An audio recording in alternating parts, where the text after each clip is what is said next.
मन चरणार बिंद उपास, कल कलेश मिटंत सिमरन, काट जमदूत फास। ਗੁਜਰੀ ਮਹੱਲਾ ਪੰਜਵਾਂ। ਵਾਹਿਗੁਰੂ ਦੇ ਚਰਨ ਕਮਲਾਂ ਦੀ ਉਪਾਸਨਾ ਕੀਤਿਆਂ ਅਤੇ ਸਿਮਰਨ ਵਿੱਚ ਲਿਵਲੀਨ ਹੋਇਆਂ ਸਾਰੇ ਕਲ ਕਲੇਸ਼ ਮਿਟ ਜਾਂਦੇ ਹਨ ਕਲੀ ਕਾਲ ਦੇ, ਅਤੇ ਜਮਦੂਤਾਂ ਦੀ ਫਾਂਸੀ ਕੱਟੀ ਜਾਂਦੀ ਹੈ। ਤਾਕੋ ਕਾਲ ਨਾਹੀਂ ਜਮ ਜੋ ਹੈ, ਬੂਝੈ ਅੰਤਰ ਸ਼ਬਦ ਵਿਚਾਰ। ਗੁਜਰੀ ਮਹੱਲਾ ਪਹਿਲਾ। ਤਿਸ ਪੁਰਖ ਨੂੰ ਨਾ ਤਾਂ ਕਾਲ ਨਾ ਹੀ ਜਮ ਜੋ ਸਕਦਾ ਹੈ, ਜਿਸ ਦੇ ਅੰਤਰ ਆਤਮੇ ਨਾਮ ਅਭਿਆਸ ਦੀ ਲਿਵਤਾਰ ਪਰੋਤੀ ਹੋਈ ਹੁੰਦੀ ਹੈ। ਭਾਈ ਰੇ ਗੁਰ ਕਿਰਪਾ ਤੇ ਭਗਤ ਠਾਕੁਰ ਕੀ, ਸਤਿਗੁਰ ਵਾਕ ਹਿਰਦੈ ਹਰ ਨਿਰਮਲ, ਨਾ ਜਮ ਕਾਣ ਨਾ ਜਮ ਕੀ ਬਾਕੀ। ਰਹਾਓ। ਗੁਜਰੀ ਮਹੱਲਾ ਪਹਿਲਾ। ਸਤਿਗੁਰੂ ਦੀ ਕਿਰਪਾ ਦੇ ਪ੍ਰਤਾਪ ਕਰ ਐਸੀ ਪਰਮਾਤਮਾ ਦੀ ਭਗਤੀ ਅੰਦਰ ਘਰ ਕਰ ਗਈ ਹੈ ਕਿ ਗੁਰਮਤਿ ਨਾਮ ਗੁਰਮੰਤਰ ਦੀ ਅਭਿਆਸ ਕਮਾਈ ਕਰਦਿਆਂ ਵਾਹਿਗੁਰੂ ਪਾਰ ਸਰੂਪ ਜੋਤ ਵਿਗਾਸ ਰੂਪ ਹਿਰਦੇ ਅੰਦਰ ਵਸ ਗਿਆ ਹੈ। ਬਸ ਫੇਰ ਨਾ ਜੰਮਦੀ ਕਾਣ ਕਨੌੜ ਹੀ ਕੋਈ ਰਹਿੰਦੀ ਹੈ ਅਤੇ ਨਾ ਹੀ ਬਾਕੀ ਰਹਿੰਦੀ ਹੈ। ਧਰਮ ਰਾਏ ਦਾ ਲੇਖਾ ਹੀ ਸਭ ਮੁੱਕ ਜਾਂਦਾ ਹੈ। ਨਾਚ ਰੇ ਮਨ ਗੁਰ ਕੈ ਆਗੈ, ਗੁਰ ਕੈ ਭਾਣੈ ਨਾਚੈ, ਤਾਂ ਸੁਖ ਪਾਵੈ ਅੰਤੇ ਜਮ ਭਉ ਭਾਗੈ। ਰਹਾਓ। ਗੁਜਰੀ ਮਹੱਲਾ ਤੀਜਾ। ਹਰ ਨਾਮ ਨਾ ਭਾਇਆ, ਬਿਰਥਾ ਜਨਮ ਗਵਾਇਆ, ਨਾਨਕ ਜਮ ਮਾਰ ਕਰੇ ਖੁਆਰ। ਵਾਰ। ਗੁਜਰੀ ਮਹੱਲਾ ਤੀਜਾ। ਪਹਿਲਾ ਗੁਰਵਾਕ ਤਾਂ ਨਿਸ਼ਚਾ ਕਰਾਉਂਦਾ ਹੈ ਕਿ ਜੋ ਜਨ ਆਪਣੇ ਮਨ ਨੂੰ ਐਸਾ ਵਸਗਤ ਕਰਦਾ ਹੈ ਕਿ ਉਹ ਗੁਰੂ ਆਗਿਆ ਤੋਂ ਉਲਟ ਕਦੇ ਚਲਦਾ ਹੀ ਨਹੀਂ ਅਤੇ ਸਦਾ ਗੁਰੂ ਵਾਕ ਆਗਿਆਕਾਰੀ ਰਹਿੰਦਾ ਹੈ, ਗੁਰੂ ਕੇ ਭਾਣੇ ਅੰਦਰ ਲਿਵ ਪਰਾਇਣ ਰਹਿ ਕੇ ਹੀ ਅਭਿਆਸ ਵਿੱਚ ਖੀਵਾ ਹੋ ਕੇ ਜੁਟਿਆ ਰਹਿੰਦਾ ਹੈ, ਉਸ ਨੂੰ ਇੱਥੇ ਉੱਥੇ ਸੱਚੇ ਆਤਮ ਸੁਖ ਦੀ ਪ੍ਰਾਪਤੀ ਹੁੰਦੀ ਹੈ। ਉਹ ਅੱਗੇ ਜਾ ਕੇ ਆਨੰਦ ਨਾਲ ਹਰ ਸਿਉ ਕੇਲ ਕਰਦਾ ਹੈ। ਉਸ ਦਾ ਜਮ ਭਉ ਸਭ ਨਸ ਜਾਂਦਾ ਹੈ ਅਤੇ ਇਸ ਤੋਂ ਉਲਟ ਦੂਜੇ ਵਾਕ ਅਨੁਸਾਰ ਜਿਨ੍ਹਾਂ ਨੂੰ ਵਾਹਿਗੁਰੂ ਨਾਮ ਦੀ ਪ੍ਰਾਪਤੀ ਗੁਰੂ ਦੁਆਰਿਓਂ ਨਹੀਂ ਹੁੰਦੀ, ਤਿਨਾਂ ਨੇ ਸਾਰਾ ਮਨੁੱਖਾ ਜਨਮ ਬਿਰਥਾ ਹੀ ਗਵਾਇਆ। ਉਹਨਾਂ ਨੂੰ ਅੱਗੇ ਜਾ ਕੇ ਜਮੂਆਂ ਮਾਰ ਮਾਰ ਕੇ ਜ਼ਰੂਰ ਖੁਆਰ ਕਰੇਗਾ। ਨਿਸ਼ਚੇ ਕਰ ਮੰਨਣਾ ਜੀ। ਅਗਲਾ ਗੁਰ ਪ੍ਰਮਾਣ ਜਮ ਦੇ ਵਿਸ਼ੇ ਪਰਥਾਏ ਦੇਖੋ ਕੈਸੀ ਨਿਸ਼ਾ ਕਰਦਾ ਹੈ। ਮਾਇਆ ਮੋਹ ਪ੍ਰੇਤ ਹੈ, ਕਾਮ ਕ੍ਰੋਧ ਅਹੰਕਾਰਾ, ਇਹ ਜਮ ਕੀ ਸਰਕਾਰ ਹੈ, ਇਹਨਾਂ ਉੱਪਰ ਜਮ ਕਾ ਡੰਡ ਕਰਾਰਾ। ਮਨਮੁਖ ਜਮ ਮਗ ਪਾਈਨ, ਜਿਨ ਦੂਜਾ ਭਾਉ ਪਿਆਰਾ, ਜਮਪੁਰ ਬੱਧੇ ਮਾਰੀਨ, ਕੋ ਸੁਣੈ ਨਾ ਪੁਕਾਰਾ। ਜਿਸਨੂੰ ਕਿਰਪਾ ਕਰੇ ਤਿਸ ਗੁਰ ਮਿਲੈ, ਗੁਰਮੁਖ ਨਿਸਤਾਰਾ। ਵਾਰ। ਗੁਜਰੀ ਮਹੱਲਾ ਤੀਜਾ। ਵਿਆਖਿਆ। ਮਾਇਆ ਮੋਹ ਪ੍ਰੇਤ ਰੂਪ ਹੈ, ਭੂਤ ਰੂਪ, ਜਿਨ ਰੂਪ ਹੈ, ਤਥਾ ਇਸੇ ਤਰ੍ਹਾਂ ਕਾਮ ਵੀ, ਕ੍ਰੋਧ ਵੀ, ਹੰਕਾਰ ਵੀ ਪ੍ਰੇਤ ਰੂਪ ਹੈ। ਇਹ ਸਾਰੇ ਕਾਮ ਕ੍ਰੋਧ ਆਦਿਕ ਜਮ ਦੀ ਰਈਅਤ ਰਿਆਇਆ ਹੀ ਹਨ। ਇਹਨਾਂ ਸਾਰਿਆਂ ਉੱਪਰ ਜਮ ਦਾ ਕਰਾਰਾ ਡੰਡ ਹੈ।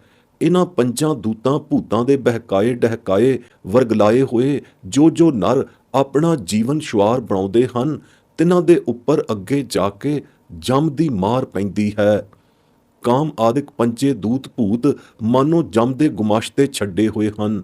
ਜੀਵਾਂ ਨੂੰ ਆਪੋ ਆਪਣੇ ਅਧੀਨ ਕਰਕੇ ਰੱਬ ਤੋਂ, ਪਰਮਾਰਥ ਤੋਂ, ਨਾਮ ਤੋਂ, ਸੁਕ੍ਰਿਤ ਕਰਮਾਂ ਤੋਂ ਪ੍ਰਾਣੀਆਂ ਨੂੰ ਉਲਟੇ ਚਲਾਉਣ ਲਈ, ਮੁਨਹਰਫ ਕਰਨ ਲਈ ਜੋ ਨਰ ਇਹਨਾਂ ਦਾ ਸ਼ਿਕਾਰ ਹੋ ਕੇ ਆਪਣਾ ਸਾਰਾ ਜੀਵਨ ਜਨਮ ਖੀਨ ਖਰਾਬ ਕਰ ਲੈਂਦੇ ਹਨ, ਤਿਨਾਂ ਦੇ ਸਿਰ ਤੇ ਅੱਗੇ ਗਿਆਂ ਜਮ ਦੀ ਮਾਰ ਪੈਂਦੀ ਹੈ। ਇਹਨਾਂ ਪੰਜਾਂ ਦਾ ਸੇਵਾ ਹੀ ਜੀਵਾਂ ਨੂੰ ਗੁੰਮਰਾਹ ਕਰਨ ਦਾ ਹੈ। ਜੇ ਨਾ ਕਰਨ ਤਾਂ ਇਹ ਵੀ ਜਮ ਦੇ ਡੰਡ ਕਰਾਰੇ ਤੋਂ ਡਰਦੇ ਹਨ।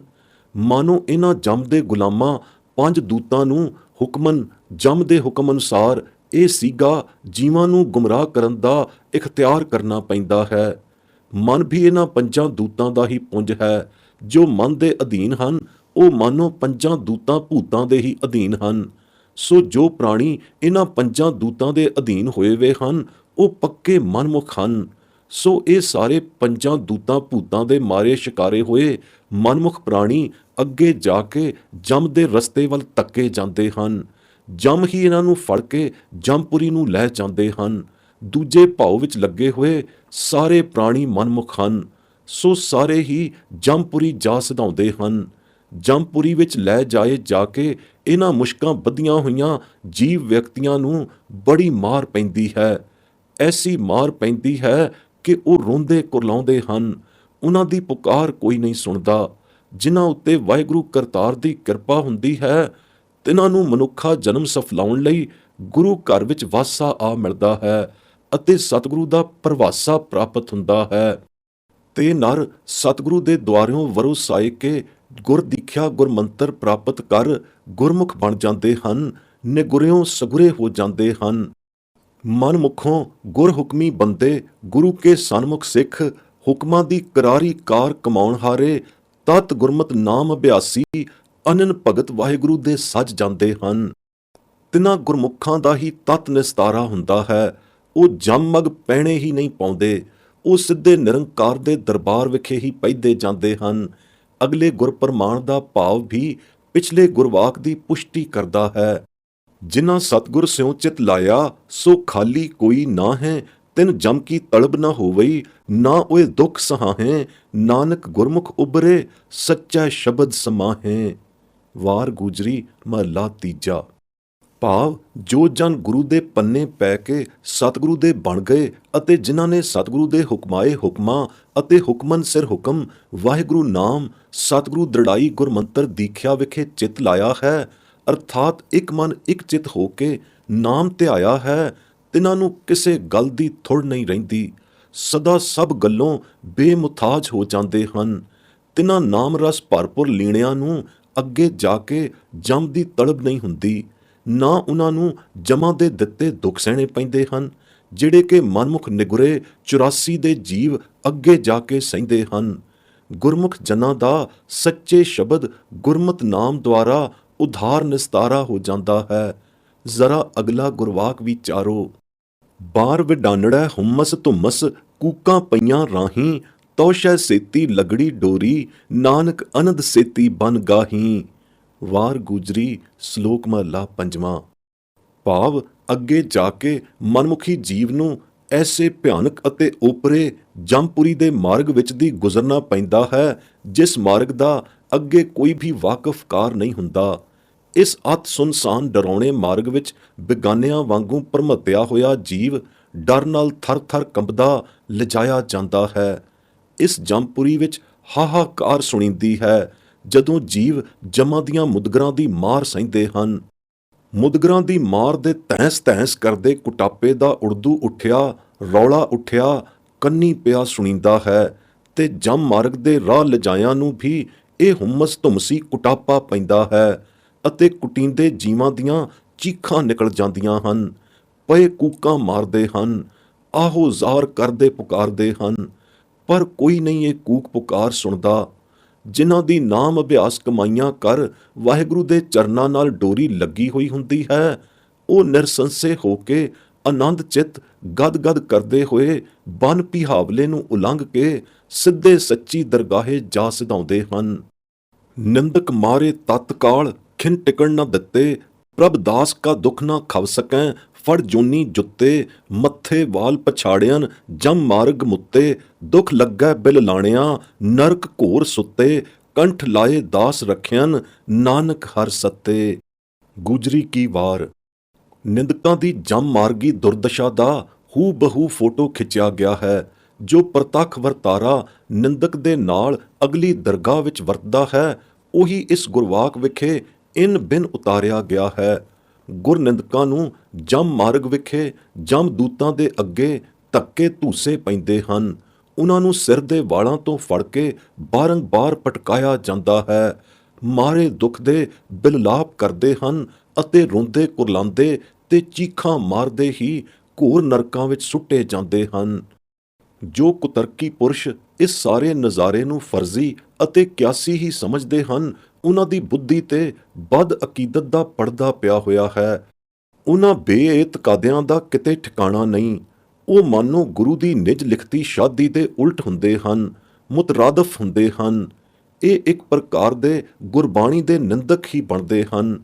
ਸਾਨੂੰ ਤਰਾਸ ਭਰਿਆ ਖਤਰਾ ਹੈ ਮਤੇ ਉਹਨਾਂ ਦਾ ਹਾਲ ਗੁਰਨਿੰਦਕਾਂ ਵਰਗਾ ਹੀ ਅੱਗੇ ਜਾ ਕੇ ਨਾ ਹੋਵੇ, ਜੋ ਉੱਪਰਲੇ ਗੁਰਪ੍ਰਮਾਣ ਵਿੱਚ ਵਰਣਨ ਕੀਤਾ ਹੋਇਆ ਹੈ।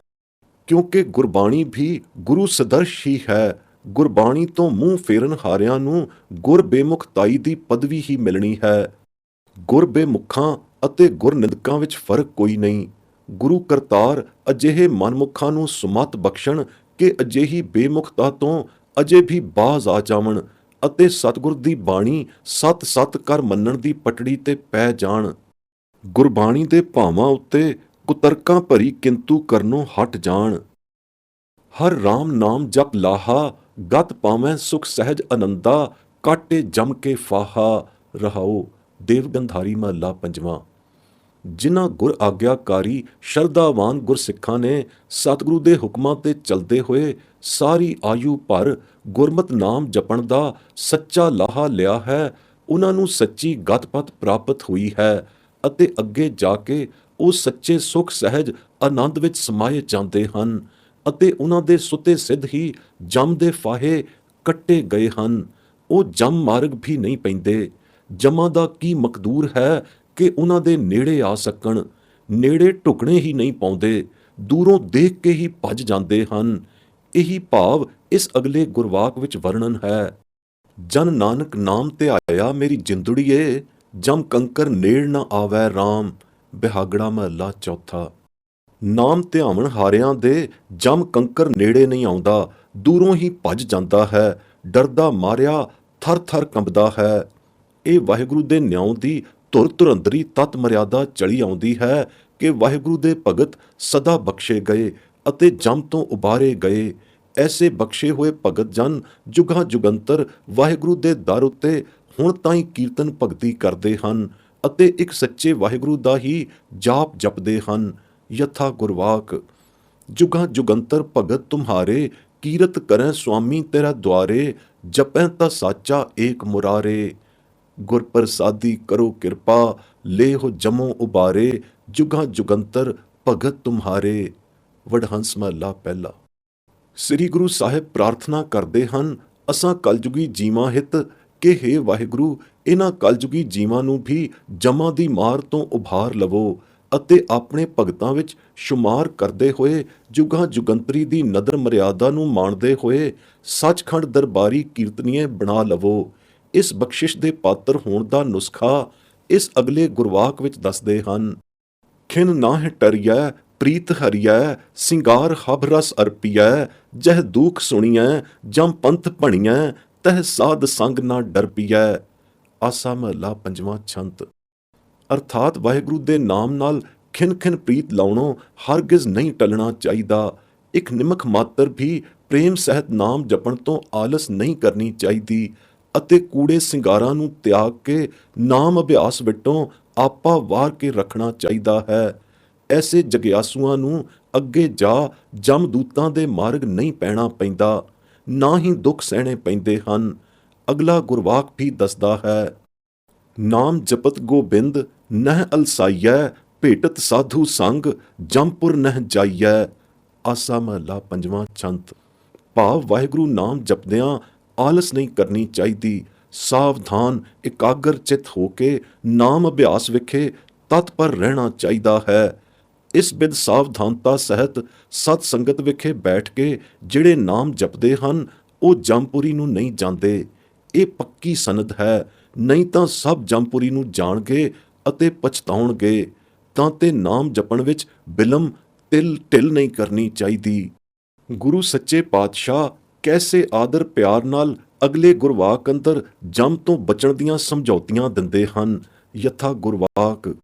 ਮਨ ਮੇਰਿਆ ਤੂੰ ਸਦਾ ਸੱਚ ਸੰਭਾਲ ਜਿਓ, ਆਪਣੇ ਘਰ ਤੂੰ ਸੁਖ ਵਸੈ, ਪੋਹਿ ਨ ਸਕੈ ਜਮ ਕਾਲ ਜਿਓ। ਕਾਲ ਜਾਲ ਜਮ ਜੋਹਿ ਨ ਸਾਕੈ, ਸਾਚੈ ਸ਼ਬਦ ਲਿਵ ਲਾਏ, ਸਦਾ ਸੱਚ ਰਤਾ ਮਨ ਨਿਰਮਲ, ਆਵਣ ਜਾਣ ਰਹਾਏ। ਦੂਜੈ ਪਾਏ ਭਰਮ ਵਿਗੁੱਤੀ, ਮਨਮੁਖ ਮੋਹੀ ਜਮ ਕਾਲ, ਕਹੈ ਨਾਨਕ ਸੁਣ ਮਨ ਮੇਰੇ, ਤੂੰ ਸਦਾ ਸੱਚ ਸੰਭਾਲ। ਬਿਨ ਨਾਵੈ ਕੋ ਛੂਟੈ ਨਾਹੀਂ, ਸਭ ਬਾਧੀ ਜਮ ਕਾਲ, ਨਾਨਕ ਅੰਤਰ ਤੇਰਾ ਨਿਧਾਨ ਹੈ, ਤੂੰ ਬਾਹਰ ਵਸਤ ਨਾ ਭਾਲ। ਵਡਹੰਸ ਛੰਤ ਮਹਲਾ ਤੀਜਾ। ਭਾਵ ਨਾਮ ਰੂਪੀ ਸੱਚ ਨੂੰ ਸਾਸ ਸਾਸ ਸਦਾ ਸਦਾ ਸੰਭਾਲਿਆਂ, ਸਿਮਰਨ ਘਾਲ ਘਾਲਿਆਂ ਇੱਥੇ ਇਸ ਲੋਕ ਵਿਖੇ ਵੀ ਸੁਖ ਆਨੰਦ ਨਾਲ ਰਹੀਦਾ ਹੈ ਅਤੇ ਅੱਗੇ ਜਾ ਕੇ ਵੀ ਨਿਜ ਘਰ ਨਿਵਾਸ ਦਾ ਸੁਖ ਮਾਣੀਦਾ ਹੈ। ਸਦਾ ਆਤਮ ਸੁਖ ਗੁਰਪੁਰੀ ਦਾ, ਆਨੰਦ ਆਨੰਦਾਣੀ ਦਾ ਹੈ ਅਤੇ ਜਮ ਰੂਪੀ ਕਾਲ ਦੀ ਪੋਹ ਸਕਣੀ ਲਾਗ ਵੀ ਨਹੀਂ ਲੱਗਦੀ। ਨਾ ਹੀ ਕਾਲ ਰੂਪੀ ਦੁੱਖ ਜਾਲ ਅਤੇ ਨਾ ਹੀ ਜਮ ਜੰਦਾਰ ਜੋ ਸਕਦਾ ਹੈ। ਜੇਕਰ ਸਾਚੇ ਸ਼ਬਦ ਦੀ ਰਸ ਜੋਤ ਬਿਲਖਣੀ ਸੁਰਤ ਵਿੱਚ ਲਿਵ ਲੱਗੀ ਹੋਈ ਹੋਵੇ, ਐਸੀ ਲਿਵਲੀਨਤਾ ਅੰਦਰ ਰਤੜਾ ਜੋਤ ਰਸਤੜਾ ਸੁਰਤ ਵਿਗਸਤੜਾ ਜੀਵ ਆਤਮਾ ਨਾ ਹੀ ਆਵਾ ਗਾਉਣ ਦੇ ਗੇੜ ਵਿੱਚ ਪੈਂਦਾ ਹੈ, ਨਾ ਹੀ ਜਮ ਕਾਲ ਦੀ ਜਫੇੜ ਵਿੱਚ ਆਉਂਦਾ ਹੈ। ਇਸ ਵਿਵਸਥਾ ਤੋਂ ਊਣੇ ਝੂਣੇ ਸ਼ਬਦ ਦੀ ਦਾਤ ਤੋਂ ਛੁੱਟੜ ਵਿਗੁੱਤੜ ਸਾਰੀ ਲੁਕਾਈ ਦੂਜੇ ਭਾਏ ਵਿੱਚ ਗ੍ਰਸੀ ਹੋਈ ਸਭ ਜਮ ਰੂਪੀ ਕਾਲ ਦੇ ਚੀਰੇ ਵਿੱਚ ਹੈ। ਇਸ ਕਰਕੇ ਗੁਰੂ ਨਾਨਕ ਸਾਹਿਬ ਗੁਰੂ ਘਰ ਦੇ ਨਾਮ ਲੇਵਾ ਸਿੱਖਾਂ ਨੂੰ ਲਾਜ਼ਮੀ ਤੌਰ ਤੇ ਸੱਚ ਵੱਖਰ ਨਾਮ ਰਤਨ ਵਣਜਾਰੇ ਹੀ ਬਣੇ ਰਹਿਣਾ ਲੋੜਦੇ ਹਨ। ਇਸ ਲਈ ਸਵਾਸ ਨਾਮ ਸੰਭਾਲਣਾ ਚਾਹੀਦਾ ਹੈ, ਕਿਉਂਕਿ ਬਿਨਾਂ ਨਾਮ ਦੇ ਕਿਸੇ ਦਾ ਵੀ ਛੁਟਕਾਰਾ ਨਹੀਂ। ਸਾਰੀ ਦੁਨੀਆ ਜਮ ਰੂਪੀ ਕਾਲ ਦੀ ਹੀ ਬੱਧੀ ਹੋਈ ਹੈ। ਤਾਂ ਤੇ ਨਾਮ ਵੱਖਰ ਨੂੰ ਵਿਹਾਜਣ ਵਿੱਚ ਤਤਪਰ ਹੋ ਕੇ ਜੁਟ ਜਾਣਾ ਹੀ ਗੁਰਸਿੱਖਾਂ ਦਾ ਆਹਰ ਆਹਾਰੀ ਸਰਬੋਤਮ ਕੰਮ ਹੈ। ਇਹ ਵਸਤ ਗੁਰਸਿੱਖ ਨੇ ਕੋਈ ਬਾਹਰੋਂ ਨਹੀਂ ਲੈਣ ਜਾਣੀ। ਘਟ ਅੰਦਰ ਖਜ਼ਾਨੇ ਭਰਪੂਰ ਹਨ। ਸ੍ਰੀ ਗੁਰੂ ਨਾਨਕ ਸਾਹਿਬ ਦੇ ਸਾਖਸ਼ਾਤ ਸਰੂਪ ਸ੍ਰੀ ਗੁਰੂ 10ਵੇਂ ਪਾਤਸ਼ਾਹ ਨੇ ਪੰਜਾਂ ਪਿਆਰਿਆਂ ਨੂੰ ਸੁੰਪਾਏ ਹੋਏ ਹਨ। ਹਰ ਹਰ ਨਾਮ ਜਿਨੀ ਅਰਾਧਿਆ ਤਿਨ ਕੇ ਦੁਖ ਪਾਪ ਨਿਵਾਰੇ, ਸਤਿਗੁਰ ਗਿਆਨ ਖੜਗ ਹੱਥ ਦੀਨਾ ਜਮ ਕੰਕਰ ਮਾਰ ਬਿਦਾਰੇ। ਵਡਹੰਸ ਮਹਲਾ ਚੌਥਾ। ਭਾਵ ਜਿਨ੍ਹਾਂ ਜਨਾਂ ਨੇ ਸਦਾ ਗੁਰਮਤ ਨਾਮ ਦਾ ਅਰਾਧਨ ਕੀਤਾ ਹੈ, ਤਿਨ ਕੇ ਦੁੱਖ ਪਾਪ ਸਭ ਨਿਵਾਰੇ ਗਏ ਹਨ। ਸਤਿਗੁਰੂ ਨੇ ਤਿਨਾਂ ਨੂੰ ਐਸਾ ਨਾਮ ਰੂਪੀ ਗਿਆਨ ਖੰਡਾ ਖੜਗ ਬਖਸ਼ਿਆ ਹੈ, ਜਿਸ ਨੂੰ ਖੜਕਾ ਕੇ ਨਾਮਮਈ ਗਿਆਨ ਖੜਗੇਸ਼ੀਆਂ ਨੇ ਉਹਨਾਂ ਨੂੰ ਮਾਰ ਕੇ ਬਿਦਾਰ ਦਿੱਤਾ। ਨਾਮ ਦਾ ਖੰਡਾ ਸਾਸ ਗਿਰਾਸੀ ਖੜਕਾਉਣ ਵਾਲਿਆਂ ਦੇ ਦੁੱਖ ਪਾਪ ਸਭ ਕੱਟੇ ਗਏ ਅਤੇ ਜਮ ਕੰਕਰਾਂ ਦਾ ਫਾਹਾ ਹੀ ਵੱਢਿਆ ਗਿਆ, ਜਿਨ੍ਹਾਂ ਨੇ ਕਿ ਅਗਾਹਾਂ ਜਾ ਕੇ ਖੁਆਰ ਕਰਨਾ ਸੀ। ਜੈਸਾ ਕਿ ਆਨਮਤ ਕਰਮਚਾਰੀਆਂ ਸੰਸਾਰੀਆਂ ਨੂੰ ਆਮ ਤੌਰ ਤੇ ਖੁਆਰ ਕਰਦੇ ਹਨ, ਇਹ ਜਮ ਦੇ ਦੂਤ। ਨਿਰਭਉ ਭਏ ਖਸਮ ਰੰਗ ਰਾਤੇ ਜਮ ਕੀ ਤਰਾਸ ਬੁਝਾਏ, ਨਾਨਕ ਦਾਸ ਸਦਾ ਸੰਗ ਸੇਵਕ ਤੇਰੀ ਭਗਤ ਕਰੋਂ ਲਿਵ ਲਾਏ। ਵਡਹੰਸ ਮਹਲਾ ਪੰਜਵਾਂ ਛੰਤ। ਜਿਨ੍ਹਾਂ ਵਾਹਿਗੁਰੂ ਦੇ ਸਿਮਰਨ ਹਾਰੇ ਸੇਵਕਾਂ ਭਗਤਾਂ ਨੇ ਵਾਹਿਗੁਰੂ ਨਾਮ ਦੇ ਨਾਲ ਲਿਵ ਲਾ ਕੇ ਵਾਹਿਗੁਰੂ ਦੀ ਸੇਵਾ ਸਿਮਰਨ ਭਗਤੀ ਕਮਾਈ ਹੈ, ਤੇ ਖਸਮ ਦੇ ਰੰਗਾਂ ਵਿੱਚ ਰੱਤੇ ਗਏ ਅਤੇ ਨਿਰਭਉ ਪਦ ਨੂੰ ਪ੍ਰਾਪਤ ਹੋ ਗਏ। ਤਿਨਾਂ ਐਸੇ ਅਨੰਨ ਭਗਤਾਂ ਦੀ ਜਮ ਦੀ ਤਰਾਸ ਸਭ ਮਿਟ ਗਈ ਹੈ। ਗੁਰੂ ਨਾਨਕ ਸਾਹਿਬ ਸੱਚ ਫਰਮਾਉਂਦੇ ਹਨ ਕਿ ਐਸੇ ਸੇਵਕਾਂ ਭਗਤਾਂ ਦੇ ਵਾਹਿਗੁਰੂ ਸਦਾ ਅੰਗ ਸੰਗ ਵਰਤਦਾ ਹੈ, ਤੱਤੀ ਵਾਹ ਨਹੀਂ ਲੱਗਣ ਦਿੰਦਾ, ਜਮਾਂ ਦੇ ਖਤਰੇ ਤੋਂ ਬਚਾ ਲੈਂਦਾ ਹੈ। ਮਨ ਇਚ ਪਾਈਐ ਪ੍ਰਭ ਧਿਆਈਐ ਮਿਟੈ ਜਮ ਕੇ ਤਰਾਸਾ, ਗੋਬਿੰਦ ਗਾਇਆ ਸਾਧ ਸੰਗਾਇਆ ਭਈ ਪੂਰਨ ਆਸਾ। ਵਡਹੰਸ ਮਹਲਾ ਪੰਜਵਾਂ। ਜਿਨ੍ਹਾਂ ਗੁਰਸਿੱਖਾਂ ਨੇ ਗੁਰੂ ਘਰ ਦੀ ਸੱਚੀ ਸਤ ਸੰਗਤ ਵਿੱਚ ਰਲ ਕੇ ਗੋਬਿੰਦ ਗੁਣ ਗਾਏ ਹਨ ਅਤੇ ਵਾਹਿਗੁਰੂ ਨਾਮ ਨੂੰ ਧਿਆਇਆ ਹੈ, ਤਿਨਾਂ ਨੇ ਮਨ ਇੱਛੇੜਾ ਫਲ ਪਾਇਆ ਹੈ।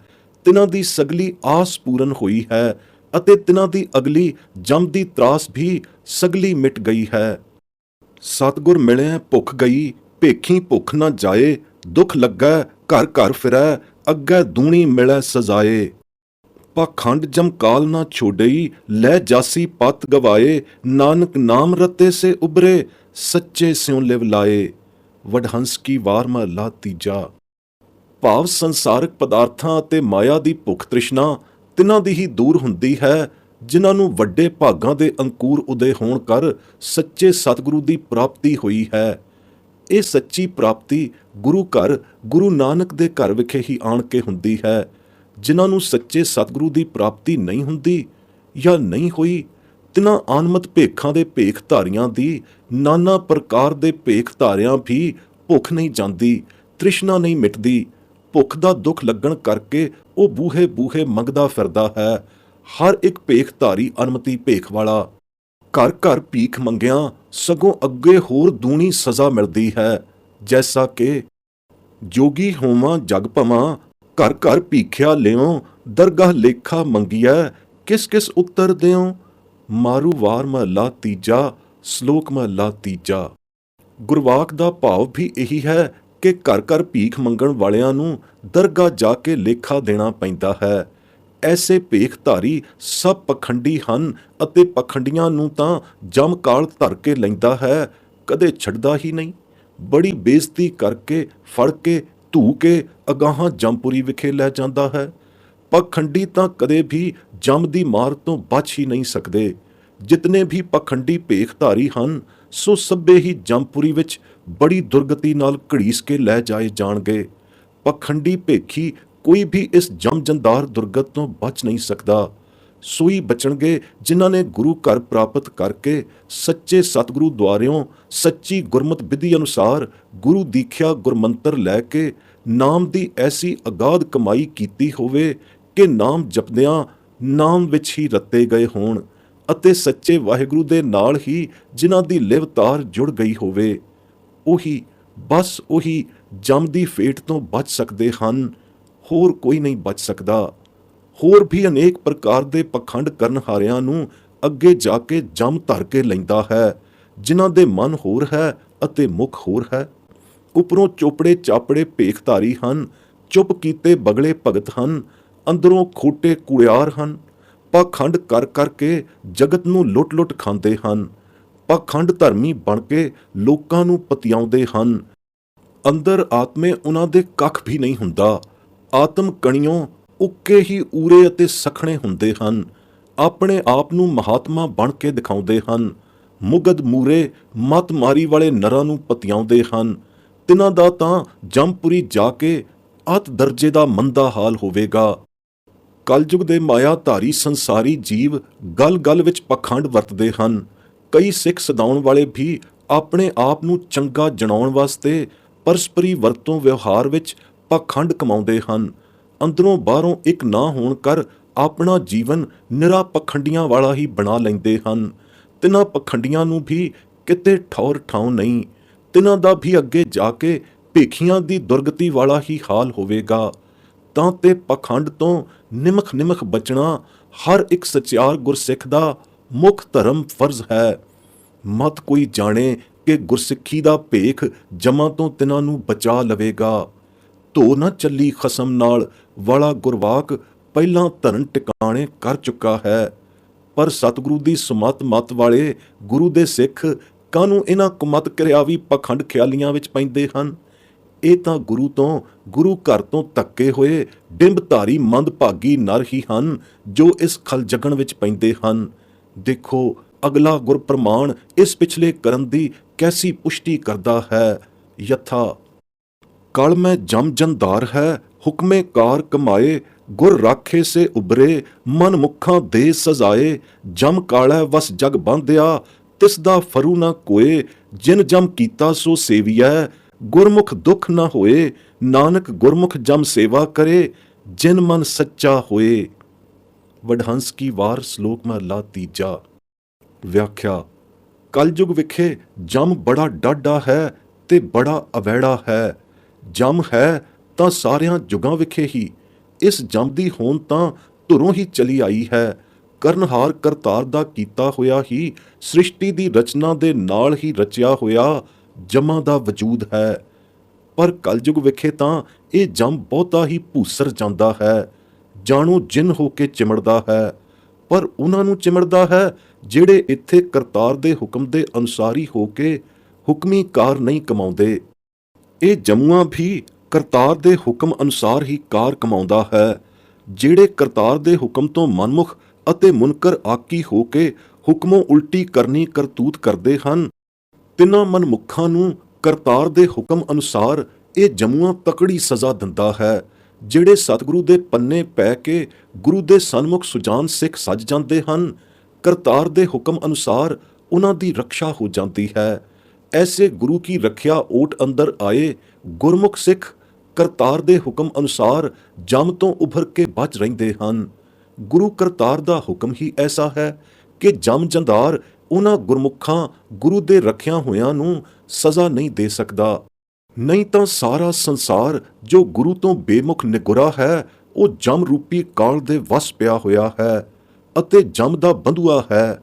ਉਸ ਨੂੰ ਜਮ ਜੰਦਾਰ ਨੇ ਅਗਲੀ ਦਰਗਾਹ ਵਿਖੇ ਜ਼ਰੂਰ ਜਕੜ ਲੈਣਾ ਹੈ। ਤਿਸ ਜਮ ਜੰਦਾਰ ਗ੍ਰਸੇ ਸੰਸਾਰ ਦੀ ਮਨਮੁਖ ਕਿਰਿਆ ਦਾ ਜਮ ਦਰਗਾਹੋਂ ਬਾਹਰੂ ਕੋਈ ਨਹੀਂ। ਕੋਈ ਵੀ ਜਮਦਰ ਗ੍ਰਸਿਆਂ ਦੀ ਫਰਮਾਇਸ਼ੀ ਸਿਫਾਰਿਸ਼ ਨਹੀਂ ਕਰ ਸਕਦਾ। ਗੁਰੂ ਬਾਝੋਂ ਪਹੁ ਪੰਧ ਮੋਕਲੇ ਕਰਾਉਣ ਹਾਰਾ ਕੋਈ ਫਰਮਾਇਸ਼ੀ ਨਹੀਂ ਉੱਥੇ। ਵਾਹਿਗੁਰੂ ਕਰਤਾਰ ਦੇ ਸੇਵਨ ਸਿਮਰਨ ਹਾਰੇ ਗੁਰਮੁਖਾਂ ਨੂੰ ਜਮ ਜੰਦਾਰ ਰਾਈ ਮਾਤਰ ਵੀ ਦੁੱਖ ਨਹੀਂ ਦਿੰਦਾ। ਜਿਸ ਗੁਰੂ ਕਰਤਾਰ ਨੇ ਜਮ ਜੰਦਾਰ ਦੀ ਰਚਨਾ ਰਚੀ ਹੈ, ਤਿਸ ਵਾਹਿਗੁਰੂ ਜਮ ਦੇ ਕਰਨਹਾਰ ਦੀ ਜੋ ਗੁਰਮੁਖ ਸੇਵਾ ਸਿਮਰਨ ਭਗਤੀ ਕਰਦੇ ਹਨ, ਤਿਨਾਂ ਨੂੰ ਜਮ ਦਾ ਦੁੱਖ ਨਹੀਂ ਹੁੰਦਾ, ਜਮ ਤਿਨਾਂ ਦੇ ਨੇੜੇ ਨਹੀਂ ਆਉਂਦਾ। ਤਾਂ ਤੇ ਤਿਸ ਸਿਰਜਣਹਾਰ ਕਰਤਾਰ ਦੀ ਸੇਵਾ ਭਗਤੀ ਕਰਨਾ ਗੁਰਸਿੱਖ ਦਾ ਮੁੱਖ ਆਦਰਸ਼ ਹੈ। ਉਸ ਸਿਰਜਣਹਾਰ ਦੀ ਜਿਸ ਨੇ ਕਿ ਜਮ ਦੀ ਸ੍ਰਿਸ਼ਟ ਨੂੰ ਸਿਰਜਿਆ ਹੈ। ਸਗੋਂ ਉਹਨਾਂ ਗੁਰਮੁਖਾਂ ਦੀ ਇਹ ਜਮੂਆਂ ਉਲਟੀ ਸੇਵਾ ਕਰਦਾ ਹੈ, ਜਿਨ੍ਹਾਂ ਗੁਰਮੁਖਾਂ ਦੇ ਹਿਰਦਿਆਂ ਅੰਦਰ ਸੱਚਾ ਵਾਹਿਗੁਰੂ ਹਰ ਦਮ ਵਸਦਾ ਰਸਦਾ ਹੈ। ਇਸ ਉੱਪਰਲੇ ਗੁਰਵਾਕ ਤੋਂ ਇਹ ਗੱਲ ਸਪਸ਼ਟ ਸਿੱਧ ਹੋ ਗਈ ਕਿ ਜਮ ਦੀ ਹੋਂਦ ਤੋਂ ਕੋਈ ਇਨਕਾਰ ਨਹੀਂ ਕਰ ਸਕਦਾ, ਕਿਉਂਕਿ ਇਹ ਜਮ ਵਾਹਿਗੁਰੂ ਸਿਰਜਣਹਾਰ ਦਾ ਕੀਤਾ ਹੋਇਆ ਹੀ ਹੈ, ਖੁਦ ਵਾਹਿਗੁਰੂ ਦਾ ਹੀ ਸਾਜਿਆ ਹੋਇਆ ਹੈ। ਅਗਿਆਨੀ ਅੰਧ ਬਹੁ ਕਰਮ ਕਮਾਵੈ, ਦੂਜੈ ਭਾਏ ਪਿਆਰ, ਅਣ ਹੁੰਦਾ ਆਪ ਗਣਾਇਂਦੇ, ਜਮ ਮਾਰ ਕਰੇ ਤਿਨ ਖੁਆਰ। ਵਡਹੰਸ ਕੀ ਵਾਰ ਮਹਲਾ ਤੀਜਾ। ਵਿਆਖਿਆ। ਗੁਰਮਤਿ ਗਿਆਨ ਤਤ ਗਿਆਨ ਨਾਮ ਤੋਂ ਕੁੱਥੇ ਹੋਏ ਸਭ ਅਗਿਆਨੀ ਹਨ। ਐਸੇ ਅੰਧ ਅਗਿਆਨੀ ਦੂਜੇ ਭਾਏ ਵਿੱਚ ਮੁੱਠੇ ਹੋਏ ਬਹੁ ਪ੍ਰਕਾਰ ਦੇ ਆਨਮਤੀ ਕਰਮ ਕਮਾਉਂਦੇ ਹਨ। ਇਹ ਸਾਰੇ ਕਰਮ ਜੋ ਹਨ ਸੋ ਸਭ ਗੁਣ ਬਿਹੂਣੇ ਹਨ। ਇਹਨਾਂ ਕਰਮਾਂ ਦੇ ਕੀਤਿਆਂ ਕੋਈ ਵੀ ਤਤ ਗੁਣ ਫਲ ਪ੍ਰਾਪਤ ਨਹੀਂ ਹੁੰਦਾ। ਸੋ ਐਸੇ ਗੁਣ ਬਿਹੂਣੇ ਕਰਮਾਂ ਨੂੰ ਕਰ ਕਰਕੇ ਐਵੇਂ ਬਫਾਉਂਦੇ ਹਨ ਅਤੇ ਆਪਣਾ ਆਪ ਜਣਾਉਂਦੇ ਹਨ।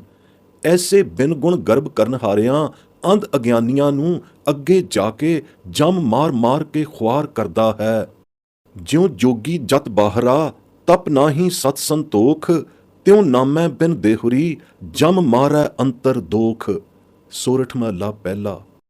ਭਾਵ ਜਿਸ ਪ੍ਰਕਾਰ ਇੰਦਰੀਆਂ ਵਸ ਕੀਤੇ ਬਿਨਾਂ ਜੋਗੀ ਦੀ ਜੋਗ ਸਾਧਨਾ ਅਤੇ ਸਤ ਸੰਤੋਖ ਕਿਸੇ ਲੇਖੇ ਨਹੀਂ, ਇਸੇ ਪ੍ਰਕਾਰ ਨਾਮ ਤੋਂ ਬਿਨਾਂ ਇਹ ਸਰੀਰ ਦੇਹੀ ਹੈ, ਇਹ ਦੋਖ ਪਾਪਾਂ ਦਾ ਭਰਿਆ ਹੋਇਆ ਹੈ। ਨਾਮ ਬਿਹੂਣ ਹੋਣ ਕਰ ਇਸ ਸਰੀਰ ਵਿੱਚੋਂ ਜਦ ਜੀਉ ਨਿਕਲੇਗਾ ਤਾਂ ਇਸ ਜੀਵ ਉੱਤੇ ਜੰਮਾਂ ਦੀ ਮਾਰ ਪਵੇਗੀ ਅਤੇ ਬਰ ਜ਼ਰੂਰ ਪਵੇਗੀ, ਪੈਣੋਂ ਆਲੀ ਨਹੀਂ ਜਾਣੀ।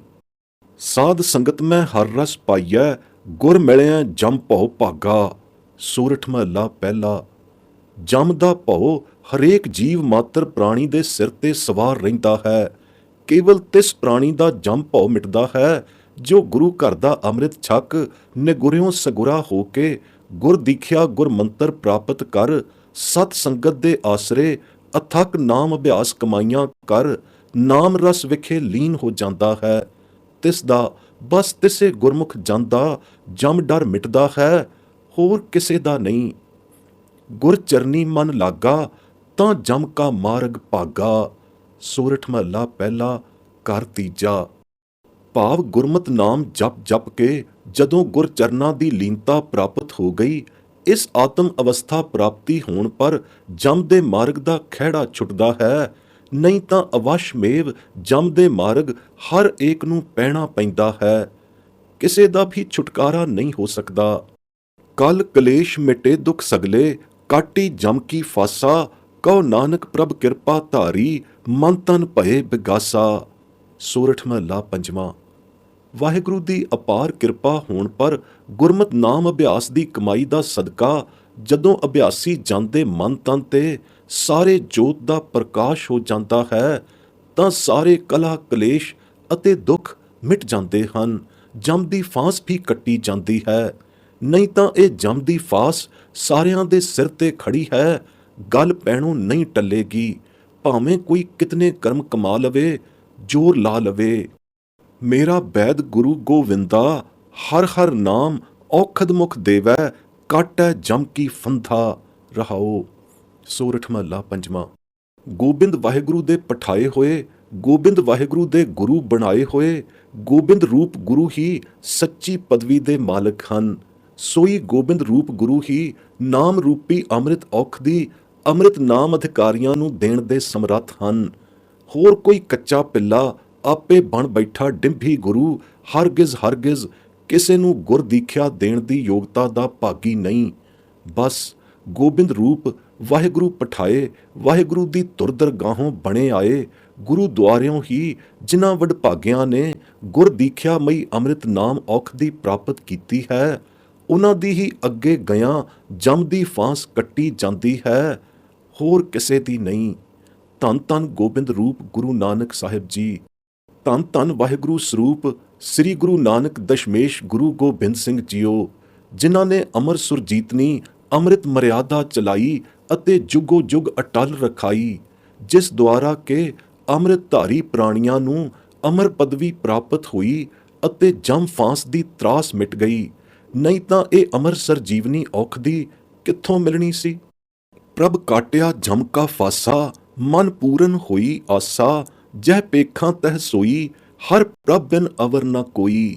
ਸੋਰਠ ਮਹੱਲਾ ਪੰਜਵਾਂ। ਗੁਰਮਤਿ ਨਾਮ ਦੀ ਅਤੁੱਟ ਕਮਾਈ ਕਰ, ਜਦੋਂ ਆਤਮ ਵਿਵਸਥਾ ਇੱਥੋਂ ਤਾਈਂ ਅਪੜ ਜਾਂਦੀ ਹੈ ਕਿ ਅਭਿਆਸੀ ਗੁਰਮੁਖ ਜਨ ਨੂੰ ਸਾਰੇ ਵਾਹਿਗੁਰੂ ਦੀ ਜੋਤ ਹੀ ਪ੍ਰਗਟ ਪਹਾਰੇ ਪ੍ਰਤੱਖ ਦਿਸਣ ਲੱਗ ਪੈਂਦੀ ਹੈ। ਪ੍ਰਤੱਖ ਦਿਸਦੀ ਹੈ, ਅਨੁਮਾਨ ਮਾਤਰ ਨਹੀਂ। ਆਕਾਸ਼ ਪਤਾਲ ਘਟ ਘਟ ਅੰਦਰ ਵਾਹਿਗੁਰੂ ਹੀ ਵਾਹਿਗੁਰੂ ਨਜ਼ਰੀ ਆਉਣ ਲੱਗ ਪੈਂਦਾ ਹੈ। ਤਾਂ ਹੀ ਪਰਮਾਰਥੀ ਜਗਿਆਸੂ ਜਨ ਦੀਆਂ ਆਸਾਂ ਸਿਰ ਆਸ, ਤਤ ਆਸ ਦਾ ਮੇਰਾਜ ਰੁਤਬਾ ਹਾਸਲ ਹੁੰਦਾ ਹੈ। ਉਸ ਦੀਆਂ ਸਾਰੀਆਂ ਡੰਝਾਂ ਮਿਟ ਜਾਂਦੀਆਂ ਹਨ। ਵਾਹਿਗੁਰੂ ਦੀ ਕਿਰਪਾ ਨਾਲ ਉਸ ਦਾ ਜੰਮਦਾ ਫਾਸਾ ਵੀ ਕੱਟਿਆ ਜਾਂਦਾ ਹੈ। ਇਹ ਤਾਂ ਸੁਤੇ ਸੁਭਾਵ ਹੀ ਕੱਟਿਆ ਜਾਂਦਾ ਹੈ ਜਦੋਂ ਐਸੀ ਉੱਚ ਆਤਮ ਔਜ ਦੀ ਮੰਜ਼ਲ ਤੈਅ ਹੋ ਗਈ।